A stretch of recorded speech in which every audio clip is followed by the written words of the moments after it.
কালকে রাতেও ফোনে কথা হলো, আর আজকে শুনলাম সে হসপিটালে ভর্তি। মাঝখানে হাজার হাজার মাইলস দূরত্ব।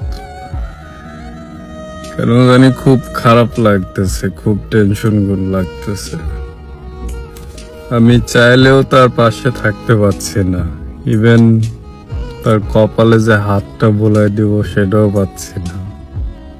আপনারা আমাদের ভালোবাসার মানুষ, আপনাদের কাছে সিম্পাথি চাইতেছি না, জাস্ট দোয়া চাইতেছি, দোয়া করবেন।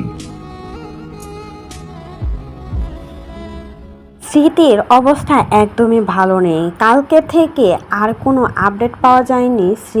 স্মৃতির গুরুতর অসুস্থ হয়ে হাসপাতালে ভর্তি ছিল, তবে এখন পর্যন্ত কোনো আপডেট পাওয়া যাচ্ছে না। আর এদিকে বাপ্পি লাইভে এসে অজরে কান্না করছে স্মৃতির জন্য, কারণ বাপ্পি তো এখন স্মৃতির পাশে নেই। এখন সে বিদেশ, চাইলেও কিছু সে করতে পারবে না। এখন শুধু নিজের দোয়া ছাড়া আর কিছুই করতে পারবে না স্মৃতির জন্য।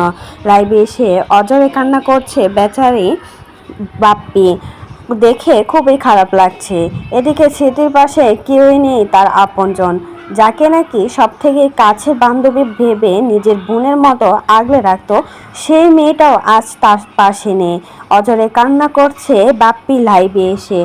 কয়েকদিন পর পরই স্মৃতির অনেক বেশি অসুস্থ হয়ে পড়ে। কয়েকদিন পর পরই তাকে দেখা যায় হাসপাতালে ভর্তি থাকতে। তবে কী কারণে অসুস্থ হয় বা কী অসুস্থ হয় সেটা কিন্তু কারোর মাঝে ক্লিয়ার করে না।